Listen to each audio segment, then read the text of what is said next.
Welcome, Scott. It's so nice to see you again, and thank you for joining the Stuff That Growth is Made of.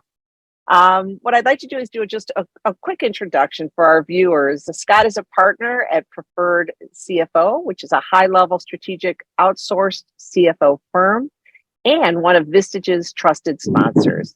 So lovely to see you again. Good to see you, Margaret. We loved having you at my Vistage CEO group last week. Your workshop was really insightful, and I thought that our viewers here today would really benefit and enjoy hearing some of the topics that we covered, because I do think it's so important as a leader to make sure they're looking at their numbers and the financials in the right way. So last week, the workshop, you named it Turn on the Headlights. How does this analogy align to a company's financials? It's an excellent starting question, and we love this reference to journeys and to automobiles. Starting a business, growing a business, even operating a business is a journey. And we find that so many small to mid-size, even some large business CEOs don't know what their end goal is, their destination. They're just driving. And that's okay. But sometimes it's difficult to get to the destination if you don't know what that is. So the one thing that is certain, in business, the roads are never always straight. They're never always paved. And there are obstacles. There are things that jump out. So we ask companies, CEOs, imagine driving on a mountain road at night with very poor headlights. And what happens when the deer jumps out? So, if you're growing dramatically, if you've got a bigger company, you're going fast.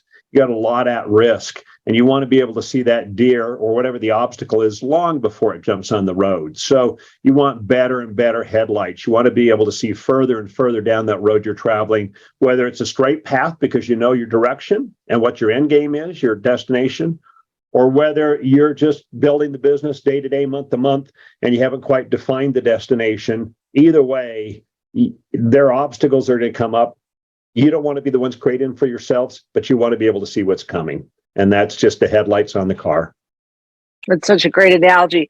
Also, I think about, when a company is scaling and let's say things are going really well, and your analogy could be, a straight path. You think you see everything straight in front of you. But you have to be as diligent during those times as when things are bad. So it's really important, as you said, because there could be a surprise that you're just not anticipating. Absolutely. So, some leaders who may be listening may think, okay, my background's not a finance background. I hired a finance function, a controller, a CFO. They're on top of the details. They're providing me with these updates. I have so many other things going on that I have to focus on. Why is this important? And do I really need to roll up my sleeves on the numbers? What are you really saying that why this is important to a CEO and what should their involvement be? Again, another great question. We know from our extensive numbers of companies that we have provided financial services to that finance people are generally not the entrepreneurs. It's generally a sales and marketing person or it's an operational person, and that's okay. It's just relevant that most business CEOs, because they don't have a background in finance, that's their blind spot, and they don't know what they don't know. So they've got to surround themselves with people that complement them and also fill in the blanks. A CEO should be a CEO. They should not become a CFO. But we really believe that a CEO and a management team needs and deserves the financial tools to have a reasonable expectation about the future outcome of today's financial decisions. And every financial decision of any consequence that a company is making today will have an impact upon profitability, upon value or equity, the value of the company, and upon the cash required to complete that. And so it's not just, hey, if I decide to launch a new product today, how much revenue is it going to produce? It's how much revenue, how much profit, how much contribution margin, how will it change the value of my company, especially if you have a goal to exit at some point in time in the future. And do I have the cash required to complete it? So a good financial team should be providing the tools to the CEO so that the CEO can make the best possible decisions, financial decisions, when those come up. And they come up on a regular basis, especially if the company's growing. Or if the company's in financial difficulties, they have those big, hard decisions to make. And sometimes they're more painful because they realize that there's a potential risk of making the wrong decision. Yeah, it's also interesting. I think a lot of times when you talk to, or when I talk to leaders, they focus on revenue, they focus on profit. But one of the things you said is cash is so important. And during COVID, that was so highlighted because if you're not liquid and it's kind of like your own personal finances, they say you should keep a certain amount for an emergency. So businesses need to do the same thing, and that cash piece is sometimes something that's missing that is important for a CEO to stay on top of too, I would imagine. Yeah, exactly. Sometimes it's the businesses that are growing dramatically that have the greatest cash challenges.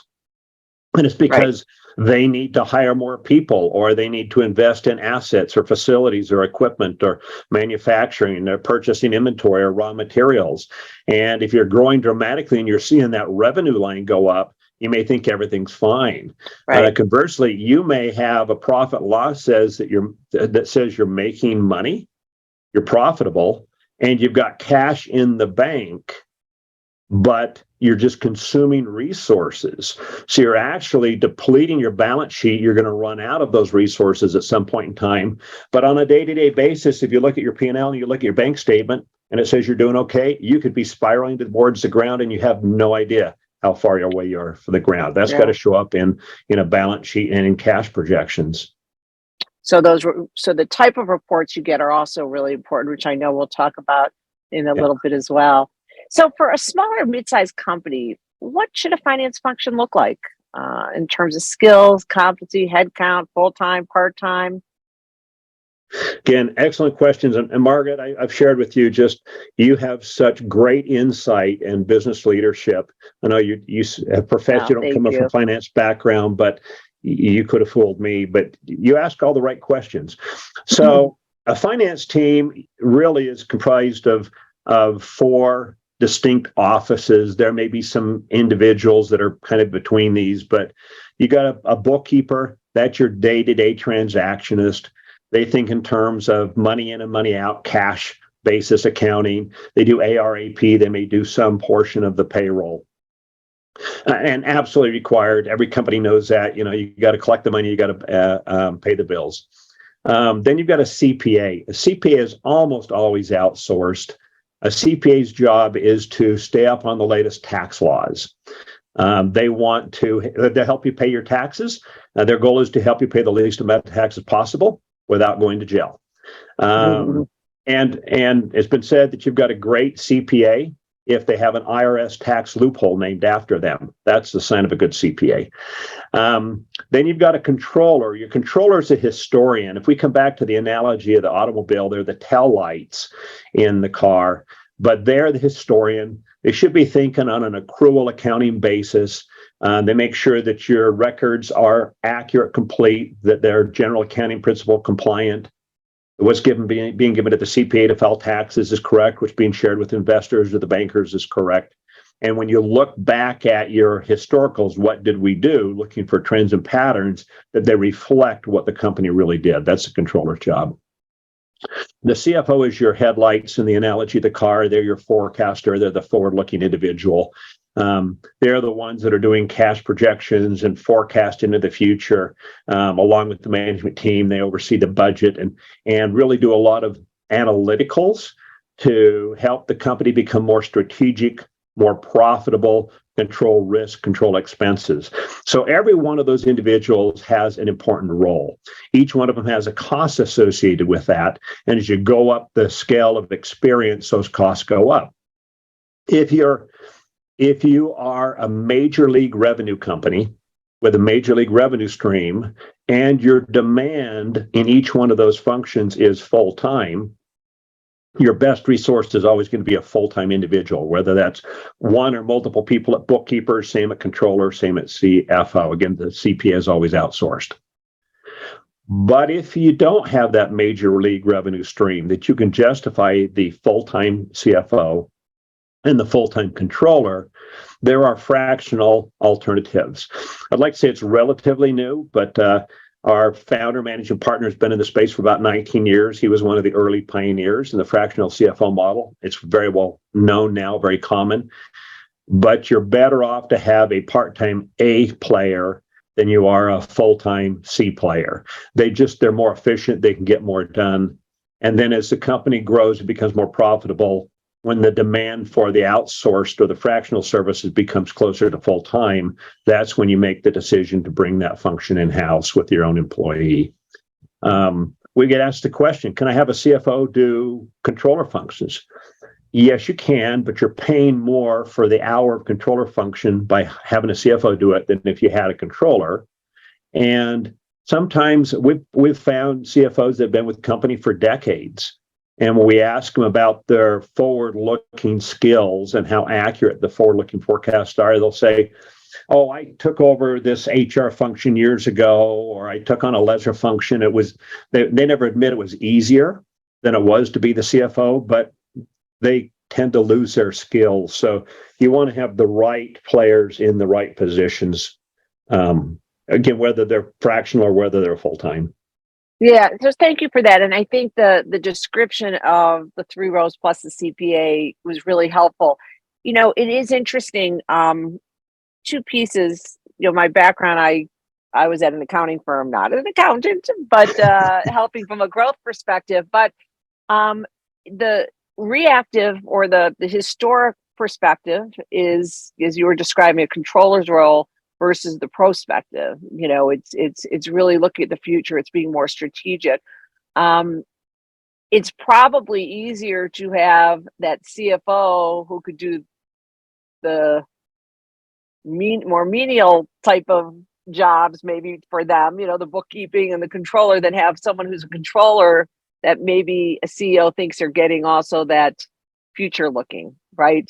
They're very different skills, right? I would imagine if you have a CFO, they've done all the things leading up to that CFO job, but not necessarily the best use of their time and an expensive resource to be using on those things. But a lot of companies have these controllers, and they're not doing justice from a strategic and from a forward-looking view for a lot of companies, I would imagine. Yeah. And that's almost always the number one question. What is the difference between a controller and a CFO?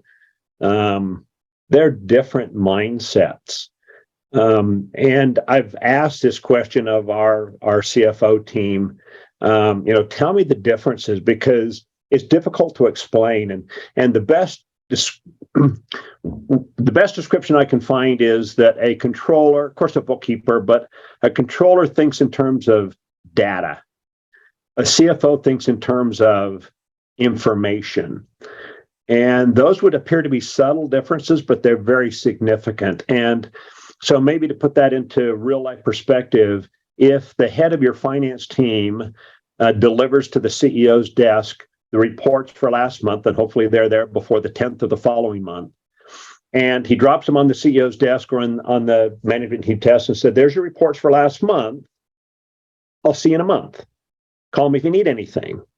That really is a controller, because what they've delivered is data, but there's no information behind it. Now, maybe the CEO knows enough to be able to extract the information, and therefore he's strong on the financial side, but a CFO should be able to report to the CEO and say, I've got all the numbers for last month.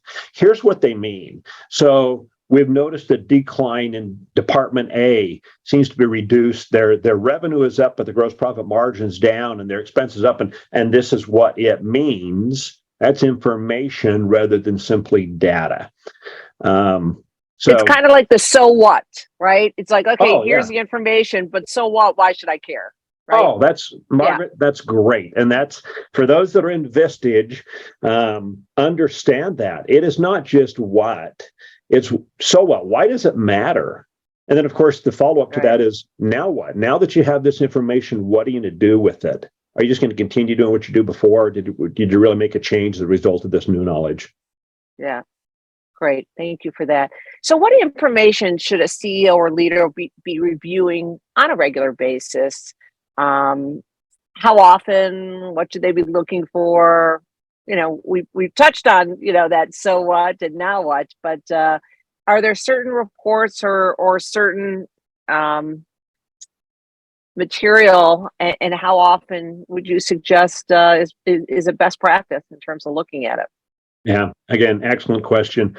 And that's always one that when a CEO or a board or management team considers bringing in a CFO, whether it's full time or whether it's fractional, it's like, how much is this going to impact my schedule as the CEO? Because I'm very busy. I'm running a company. I have all these different functions and departments reporting to me. I can't spend now 30% of my unplanned time on finances.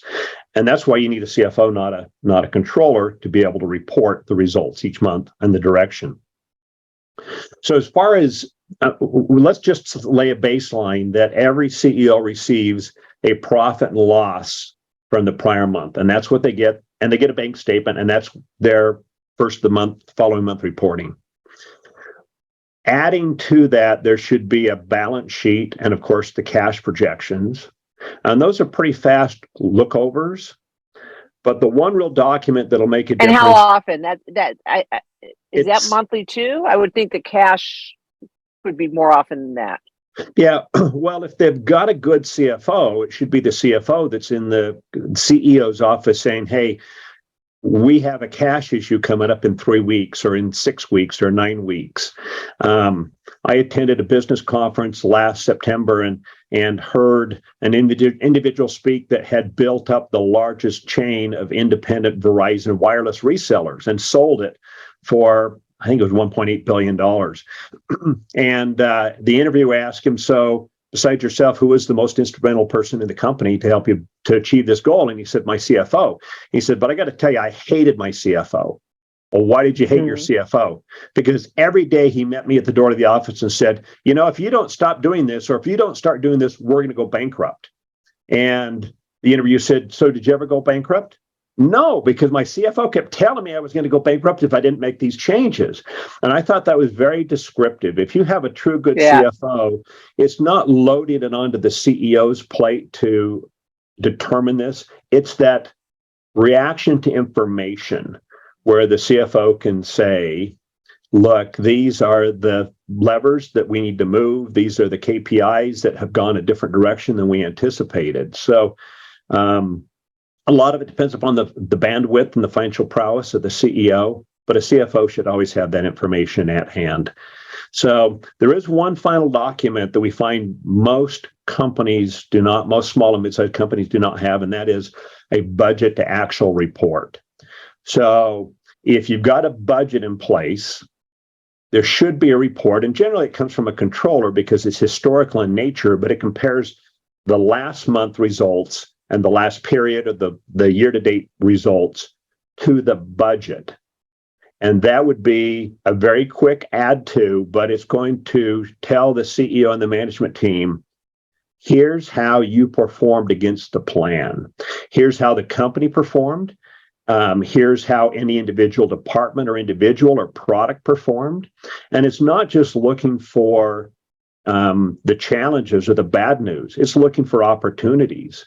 If a company ran a promotion or found a magic price point last month and sales heated up and profitability increased, that's going to show up in the budget to actual report because you outperformed the budget or outperformed the goal.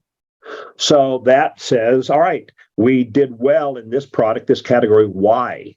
What was it we did? How do we repeat that? How do we apply it to different products or categories? So it's not just looking for the bad, it's looking for the good. And that's just a monthly report, again, from your controller, but against a budget.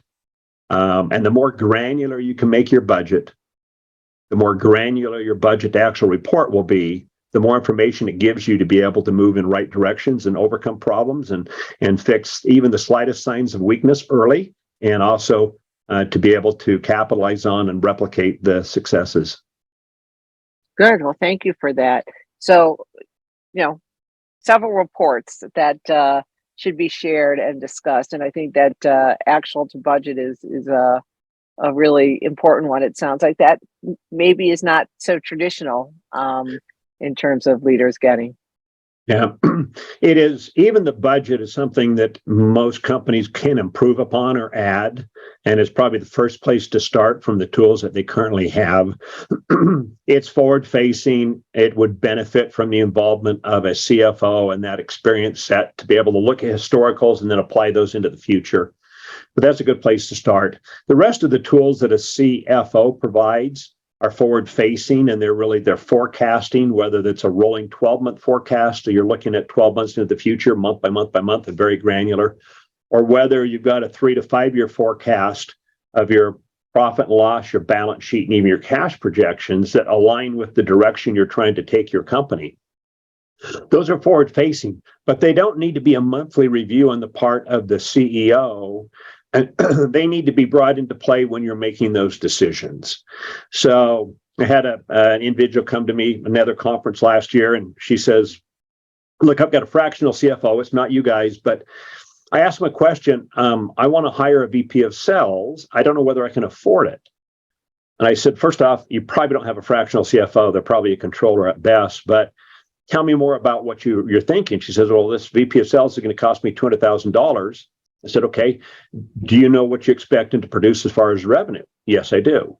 So you don't know if you can afford them now? Correct. I don't know. How about 6 months from now? Don't know. How about a year or 2 or 3 from now? I have no idea. I don't know whether I can afford them. So that's a $200,000 decision, but with an expected ROI in revenue produced, the CEO facing that kind of decision, that would seem to be a simple decision because you've got a sales organization producing revenue, but the CEO should be able to call the CFO and go, look, I'm looking at this decision.